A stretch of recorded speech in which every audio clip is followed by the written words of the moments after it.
Grace Swing က15နှစ်ခီးကိုရောက်ရှိလာပြီပေါ့နော်ကျွန်တော်ရိုးရှင်းတဲ့ဒီမှန်းချက်လေးတွေလည်းကျွန်တော်စတင်ခဲ့တယ်ကိုတနိုင်ငံလုံးမှာရှိတဲ့ပြည်သူတွေလက်ထဲကိုကျန်းမာရေးကောင်းမွန်တဲ့ဝန်ဆောင်မှုတွေတစ်ခုပြီးလို့ရည်ရွယ်ချက်လေးနဲ့ကျွန်တော်တို့စတင်ခဲ့15နှစ်ရောက်စတင်ခဲ့တဲ့အချိန်မှာတော့ကျွန်တော်တို့ရုံးခန်းတစ်လေးနဲ့ကျွန်တော်တို့စတင်ခဲ့တယ်ကျွန်တော်တို့ဒီနေ့အခုလက်ရှိရှိနေတဲ့ကျွန်တော်တို့ Grace Swing ရုံးချုပ်ကအခန်းလေးတစ်ခန်းမှာကျွန်တော်တို့စတင်တော့ကျွန်တော်တို့ဖြန့်ဖြူးရောင်းချတဲ့ကုမ္ပဏီတစ်ခုအနေနဲ့မဟုတ်ဘဲနဲ့ကျွန်တော်တို့ဝင်အောင် trading သဘောမျိုးနဲ့ပဲကျွန်တော်တို့စတင်ခဲ့တော့15နှစ်ခီးဒါပေမဲ့လည်းကျွန်တော်တို့တစ်နှစ်ကနေ2နှစ်ကနေ3နှစ်ကြာလာတဲ့အချိန်မှာနှစ်တည်ကြာလာတဲ့အချိန်မှာကျွန်တော်တို့ distribution network တစ်ခုတည်ထောင်ဖို့အတွက်ဒီနေ့15နှစ်ခီးဒီလိုမျိုးဖြစ်မြောက်လာတော့ကျွန်တော်နဲ့အတူတွဲခဲ့တယ်ကျွန်တော်ရေလုပ်ပေါ်တိုင်းပဲဝန်ထမ်းညီကိုပေါင်းပါလေပြီးတော့လို့ရှိရင်ကျွန်တော်နဲ့အတူလက်တွဲလုပ်ကိုင်နေတဲ့ကျွန်တော်တို့ရဲ့ partner နိုင်ငံခြားနေပြီးတော့အစည်းထုတ်ပေးနေတဲ့စက်ရုံတွေပြီးတော့ကျွန်တော်နဲ့ယုံကြည်စွာနှစ်ပေါင်းများစွာလက်တွဲနေတဲ့ကျွန်တော်တို့ကိုယ်စားလှယ်ဒီလူတွေရဲ့ဟိုမှာနဲ့ကျွန်တော်တို့ဒီ15နှစ်တာခီးကိုကျွန်တော်တို့အောင်မြင်စွာရောက်ရှိလာခဲ့ဖြစ်ပါတယ်ကျွန်တော်တို့ဒီဆွေးနေနေတော့ဒီ15နှစ်ခီးတစ်ခုအလုံးမှာတော့ကျွန်တော်တို့အဓိပ္ပာယ်ရှိတဲ့ကျွန်တော်တို့ဝန်ဆောင်မှုတစ်ခုပေးနေပြီလို့ကျွန်တော်တို့လက်ခံပါတယ်Grace Swing ကိုတည်ထောင်ခဲ့တဲ့သူကတော့ကျွန်တော်တို့ကုမ္ပဏီရဲ့ဥက္ကဋ္ဌဖြစ်တယ်ကျွန်တော်ဖခင်လည်းဖြစ်တယ်ဦးသောမတ်ဖြစ်ပါတယ်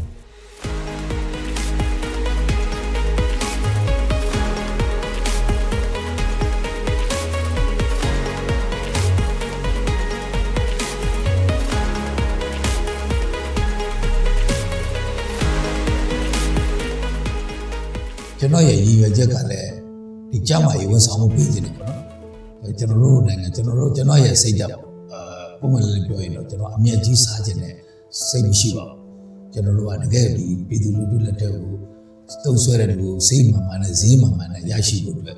ကျွန်တော်အဓိကစည်ရင်ပါဒါကျွန်တော်ရဲ့စည်ရင်အဲ့တော့ဒီလိုအဲ့ဒါနဲ့ကျွန်တော်လက်ခံပြီးတော့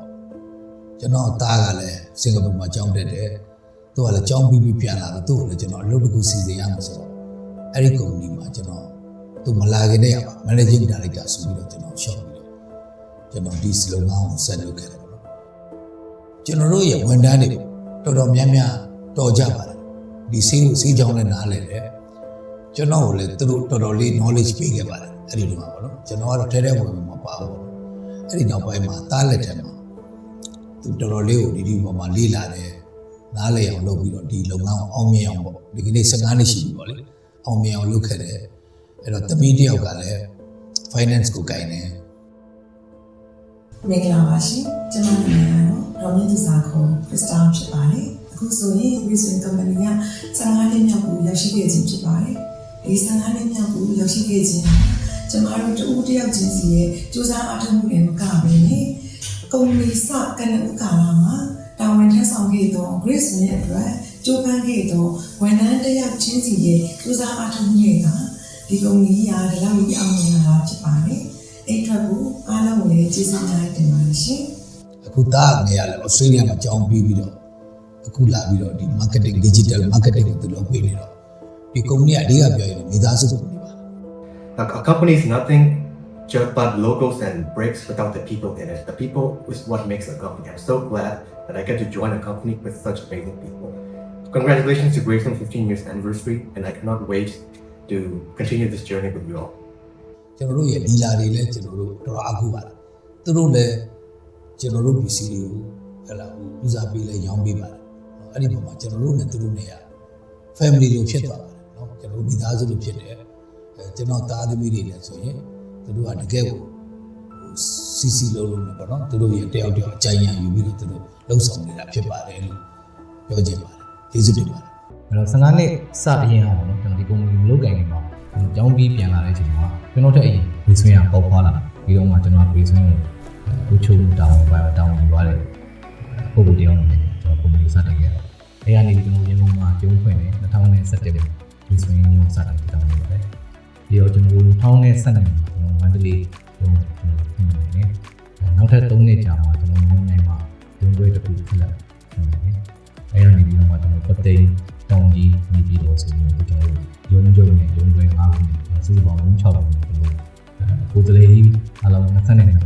တိုင်းနိုင်ငံမှာဒီဝါဖြစ်ပြီး Brisbane ကိုစတင်ခဲ့တာဆိုရင်ကျွန်တော်မိမိလက်ထပ်ခဲ့တဲ့စတင်ခဲ့တာဖြစ်ခဲ့ပြီးတော့အခုကျွန်တော်လက်ကြည့်တဲ့အောင်နှုတ်အကျိုးတူပူပေါင်းလုပ်ကိုင်ခဲ့ကြတာဖြစ်ပါတယ်။နောက်လည်းဆက်ပြီးတော့လက်တွဲတော်မှာဖြစ်တယ်လို့15နှစ်တိုင်အတွက်Brisbane လုပ်ငန်းလည်းကြီးကြပ်မကတိုးတက်အောင်မြင်ပါစေလို့ဆုတောင်းမြတ်တာပို့သလိုက်ပါတယ်။ Brisbane မိသားစုနဲ့လက်တွဲလာတဲ့ကောလာဆောင်းလုံးမှလည်းပဲအစောစောရောက်ရှေ့ပြေချုံမွေပါတယ်လုပ်ငန်းတွေအစောစောရောက်ရှေ့ပြေအောင်လည်းပဲအတူတူလက်တွဲပြီးတော့ရှေ့လဲဆောက်ရတော့ပါမယ်ဒီBrisbane မိသားစုဒီ15နှစ်10စုနှစ်ကနေပြီးတော့နောက်နှစ်ရာပေါင်းများစွာတိုင်အောင်အပြင်မြေဆက်တစ်လျှောက်လုံးအောင်မြင်မှုတွေအများကြီးဖြစ်ထွန်းပါစေလို့ဆုမွန်ကောင်းတောင်းပေးလိုက်ပါတယ်ရှင်ဒီခု15နှစ်မှတိုင်အောင်နောက်နှစ်ပေါင်းများစွာကြီးပွားတိုးတက်တဲ့ကုမ္ပဏီဖြစ်ပါစေလို့ဆုမွန်ကောင်းတောင်းလိုက်ပါတယ် Greenwing ကုမ္ပဏီတိုးတက်အောင်မြင်ကြီးပွားပြီးတော့စတဲ့တကူတိုးတက်ပါစေဟိုဒီနိုင်နဲ့အတူလက်တွဲပြီးတော့အောင်မြင်မှုတွေအများကြီးရပါစေလို့ဆုတောင်းပေးပါတယ်ရှင်Brisbane ကကြတော့ဒီပုံသေးပွဲစားနဲ့ကြီးနိုင်လုပ်ငန်းတွေအပေါ်မှာသူက win-win situation ပေါ့နော်သူလည်းဆိုတဲ့ကြိုးကျေးဇူးရှိရဲ့ကိုကလည်းလောကကိုင်တာပြောတယ်အဲ့ဒီအတွက်မို့လို့ဒီ Brisbane မိသားစုကကျင်းမကစားတဲ့တဘုံနဲ့အများကြီးရှေ့ဆက်ပြီးတော့အတွင်းဒီပါစီဆိုပြီးတော့စုပေါ်မှာတောင်းပါတယ်ရှင်ဒါမဲ့နာကတ်တယ်လေ Brisbane ကုမ္ပဏီရဲ့တူတရတူတဲ့ကြောင်းပြင်ပဒနာရှိနေနဲ့ကျွန်တော်တို့နဲ့အတူပါဝင်လက်ရှိတဲ့အရောက်စီတိုင်းအတွက်ကိုလည်းကိုလိုရှင်ရဲ့ကျေးဇူးတော်အဖြစ်နာမတော်အတွက်ဆုတောင်းနဲ့မေတ္တာပို့တာပါတယ်ဘဝမှာကျမ်းမာရေးနဲ့ပတ်သက်တဲ့ကျွန်တော်ရဲ့အကြီးမားဆုံးခက်ခဲတစ်ခုကျွန်တော်နေရတဲ့အချိန်မှာဖြစ်ကြုံရတယ်။ဘာလဲဆိုတော့ကျွန်တော်ရဲ့သမီးဦးလေးဝေးပွားတဲ့အချိန်မှာကျွန်တော်3ဘက်လောက်ကြာမှာကျွန်တော်သိလိုက်ရတာဘာလဲဆိုတော့သမီးလေးကကျွန်တော်မွေးရပါနှလုံးယောဂါလို့တော့ဒါဆရာဝန်တွေနဲ့ကျွန်တော်ပြည်သူတွေအများဆုံးသိကြတယ်တကယ်ကတော့ကျွန်တော် congenital heart disease လို့ခေါ်တယ် TGA တော့ transposition of the great artery เนาะကျွန်တော်တွေးလို့ကြုံနေတွေးပြန်လို့ပြောင်းပြန်ဝေးလာအခုဆိုရင်ကျွန်တော်သမီးလေးအသက်6နှစ်ကျော်9နှစ်ထဲမှာကျွန်တော်လူ9ယောက်ကိုကျွန်တော်အိန္ဒိယနိုင်ငံကိုပို့ပြီးတော့เนาะခွဲစိတ်ကူတာမှုကျွန်တော်ပြုလုပ်ပြီးတော့ကျွန်တော်ပုံစံဆောင်ရွက်ခဲ့ပါတယ်အဲ့ဒီပြင်ကျွန်တော်တို့လုပ်ငန်းတိုးချက်အနေနဲ့ပေါ့เนาะကျွန်တော်တို့ရွှေပြည်သာမှာရှိတဲ့စိမ့်လဲဝေဆိုတဲ့စိမ့်တစ်ခုမှာ Brisbane နေနဲ့ကျွန်တော်တို့စေကန်းဆိုတဲ့ဝန်ဆောင်မှုတစ်ခုပေးပြီးတော့ကျွန်တော်တို့ချက်တွေလာတဲ့လုပ်ငန်းတွေရှိပါတယ်Brisbane ကုမ္ပဏီ15နှစ်တာကာလဖြတ်သန်းတဲ့တစ်လျှောက်လုံးမှာကျွန်တော်နဲ့လုပ်ငန်းပိုင်းဆိုင်ရာကိုအမြဲတမ်းလုပ်တဲ့ခေတ်ကလည်းကျွန်တော်ရဲ့ချစ်ညီကိုမနမ်းမောင်မအနမအားလုံးကိုလည်း15နှစ်တာကာလပြင်မှာဒီညီကိုမမနဲ့ဖြတ်သန်းပြင်ရတဲ့အတွက်လည်းကျွန်တော်လည်းကျေးဇူးတင်ပါတယ် Brisbane ကုမ္ပဏီမှာဒီဓမ္မကတိုးတက်အောင်မြင်ဖို့အတွက်ကျွန်တော်အနေနဲ့ကြိုးစားပြီးအောင်မြင်သွားပါမယ်လို့ပြောကြားရင်းနဲ့ဒီလိုတင်ပါတယ်ခင်ဗျာအမဒီ Brisbane ကုမ္ပဏီမှာအလုပ်လုပ်တာဆိုလို့ရှိရင်15နှစ်ပြည့်ခဲ့ပြီပေါ့နော်တင်ပြပေးခဲ့တဲ့လူတွေအများကြီးလည်းရှိခဲ့ပါတယ်အဲဒီတွေအားလုံးကိုလည်းကျေးဇူးတင်ပါတယ်အခုကိုနဲ့တူတူတွဲလုပ်ကိုင်နေကြတဲ့လုပ်ဖို့ကိုင်ဘက်တွေအားလုံးကိုလည်းကျေးဇူးတင်ပါတယ် Brisbane ကုမ္ပဏီ15နှစ်မှစပြီးနောက်နှစ်ပေါင်းများစွာကြီးပွားတိုးတက်အောင်မြင်ဆုမွန်ကောင်းတောင်းပါသည် Dear partners, dear friends in Myanmar, in the name of the company MPI Germany, Hamburg, we are greeting you. We are greeting you on your 15th anniversary of the company Gracewin. We spent almost these 15 years together in hard and good times. So we wish you a very nice celebration and for our partnership next 15 years to come successfully together. Congratulations. အားလုံးပဲမင်္ဂလာပါကျွန်တော်တို့ဖိုင်လို့ပါဒီနေ့အထူးခမ်းနားကိုကိုယ်တိုင်မတိုက်ရောက်ဖြစ်နိုင်တာနားလည်ပြီးပါခင်ဗျာ